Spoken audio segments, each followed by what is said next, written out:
आज हम महाकाव्यकालीन सभ्यता और संस्कृति का अध्ययन करेंगे। इसके अंतर्गत महाकाव्य काल में आर्यों की सामाजिक दशा के बारे में चर्चा करेंगे। महाकाव्य युगीन समाज भी वर्णाश्रम व्यवस्था पर आधारित था।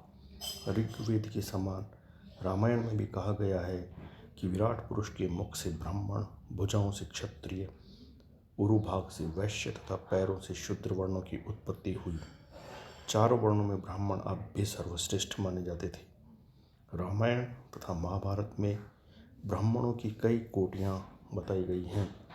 कुछ ब्राह्मण क्षत्रिय कर्म करते थे तथा कुछ ब्राह्मण कृषि तथा पशुपालन द्वारा अपनी जीविका चलाते थे। सामाजिक व्यवस्था में शूद्रों का स्थान सबसे नीचे था। उन्हें न तो तपस्या का अधिकार था और न वे विद्याध्ययन के लिए गुरुकुलों में जा सकते थे। रामायण में शंभुक नामक एक शूद्र का उल्लेख हुआ है जो अनधिकार तप करने तथा के कारण राम के हाथों मारा गया, किंतु राम ने निषादराज तथा शबरी का आतिथ्य स्वीकार किया तथा केवट का अनुरोध स्वीकार करके उसे भी सम्मान दिया। अतः कहा जा सकता है कि इस काल में शूद्रों के सम्मान की आवश्यकता अनुभव की जा रही थी।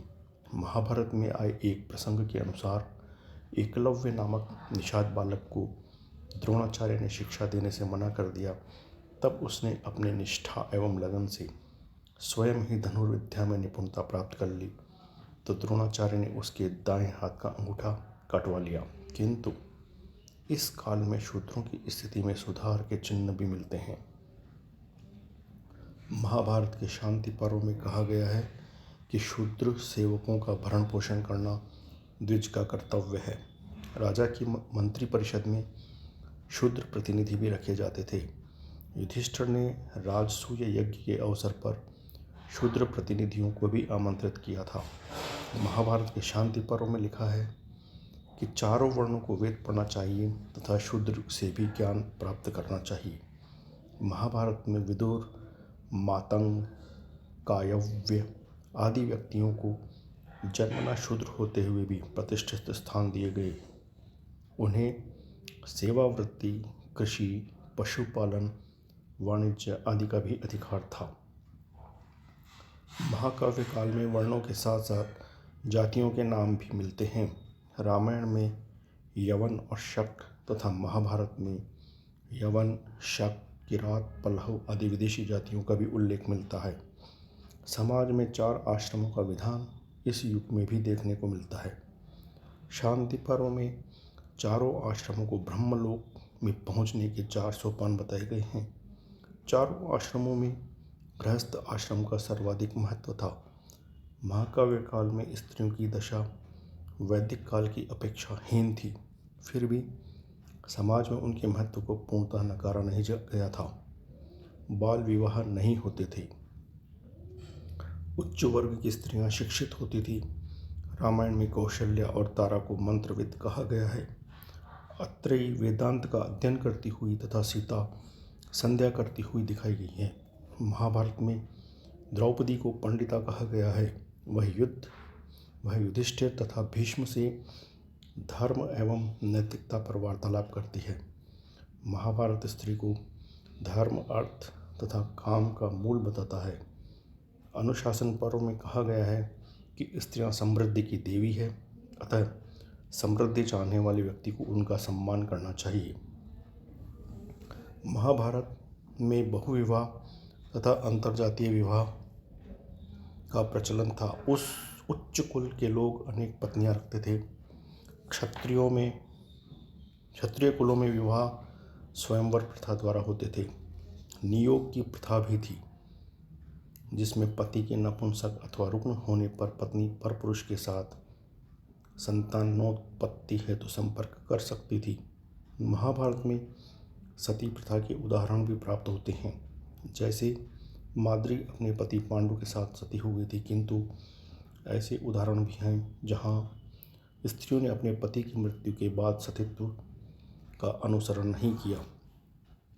महारानी कुंती महाराज पांडु के साथ सती नहीं हुई। अभिमन्यु, घटोत्कच तथा द्रोण की पत्नियां भी सती नहीं हुई थी। महाभारत में हजारों यादव विधवाओं का उल्लेख है जो अर्जुन के साथ द्वारिका से हस्तिनापुर तक गई। ऐसा प्रतीत होता है कि शक सीथियनों के आक्रमणों के कारण समाज में सती प्रथा का प्रचलन बढ़ने लगा था। कहीं कहीं पर्दा प्रथा का उल्लेख भी मिलता है। इस प्रथा पर भी विदेशी आक्रमणों का ही प्रभाव था। महाभारत में वैश्याओं के उल्लेख भी मिलते हैं। अब हम महाकाव्यकालीन आर्यों की धार्मिक स्थिति के बारे में चर्चा करते हैं। महाकाव्य काल तक आते आते वैदिक धर्म का स्वरूप बिल्कुल परिवर्तित हो गया।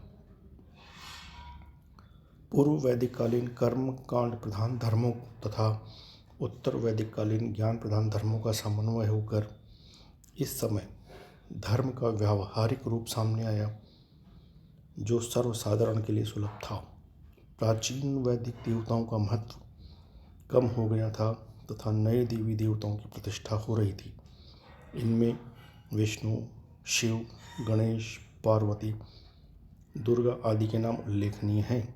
ब्रह्मा, विष्णु तथा महेश को त्रिमूर्ति कहा गया तथा उन्हें क्रमशः सृष्टि का कर्ता, धर्ता एवं संहर्ता से स्वीकार किया गया।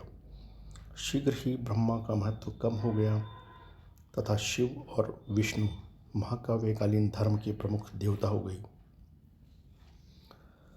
अवतारवाद एवं पुनर्जन्म की अवधारणा का समावेश हुआ। राम और कृष्ण विष्णु के अवतार मान लिए गए। यह धारणा प्रचलित हुई कि ईश्वर अपने भक्तों की सहायता के लिए समय समय पर पृथ्वी पर मनुष्य के रूप में अवतार लेते हैं। वह धर्म की स्थापना करते हैं, सज्जनों की रक्षा करते हैं तथा दुष्टों का विनाश करते हैं। महाभारत में भगवत गीता वाले अंश में भगवान के बारे में यह धारणा प्रमुख रूप से स्थापित की गई। महाकाव्य में सामान्य जनता के समक्ष मोक्ष प्राप्ति का एक सरल उपाय प्रस्तुत किया गया। यह था भक्ति का साधन जो सभी के लिए समान रूप से सुलभ था। इसके अनुसार ईश्वर अपने उपासक द्वारा की गई भक्ति से प्रसन्न होकर उपासक को सभी पापों से मुक्त करके अपनी शरण में ले लेते हैं। महाभारत में 5 रात्र धर्म का वर्णन भी मिलता है जो आगे चलकर वैष्णव धर्म के रूप में प्रतिष्ठित हुआ। महाभारत में कहा गया है कि प्रत्येक व्यक्ति को अपनी मान्यता के अनुसार धर्म पालन की स्वतंत्रता होनी चाहिए।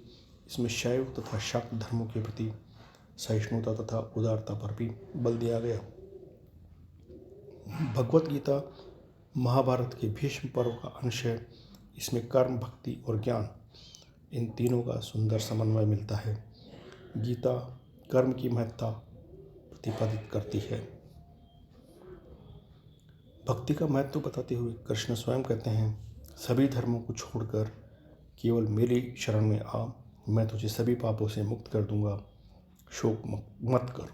रामायण तथा महाभारत में अनेक वैदिक यज्ञों का उल्लेख मिलता है, परंतु यज्ञों में होने वाली हिंसा का विरोध किया गया है तथा चित्त शुद्धि को ही एकमात्र साधन स्वीकार किया गया है।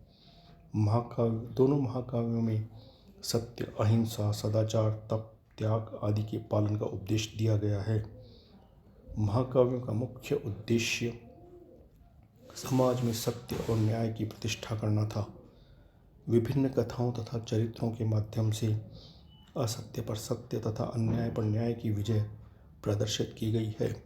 रामायण में सच्चरित्रता पर बल दिया गया है तथा कहा गया है कि यह चरित्र ही है जो मनुष्य को देवता की कोटि तक पहुंचाता है। महाकाव्यों द्वारा प्रतिपादित आदर्श प्रत्येक युग के लिए अनुकरणीय है। अतः हम निष्कर्ष रूप में कह सकते हैं कि वैदिक युग से चले आ रहे धार्मिक विश्वासों तथा क्रियाकलापों में महाकाव्य काल में क्रांतिकारी परिवर्तन हुए। उपनिषद काल में स्वतंत्र धार्मिक चिंतन की जो प्रवृत्ति प्रारंभ हुई थी वह इस युग में अपने चरम पर पहुंच गई। इस प्रकार महाकाव्यकालीन धार्मिक प्रवृत्तियों का चित्रण होता है।